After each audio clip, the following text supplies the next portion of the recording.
கண்டவர் அன்னையின் தாய்மை தழுவி அப்பாவின் காட்சியில் வளர்வடி மகிழ்ச்சிவதம் செய்த மாவீரா மக்களின் இருளை மீட்டு காப்பதே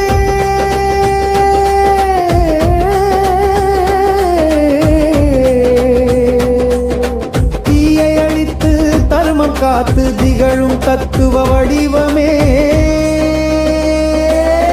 பிரமாண்ட யோக சமாதியில் பெருமை மலை மேலுக்கும் பேரொளி சரணம் என வந்த பருவுக்கு சந்தோஷம் அருள்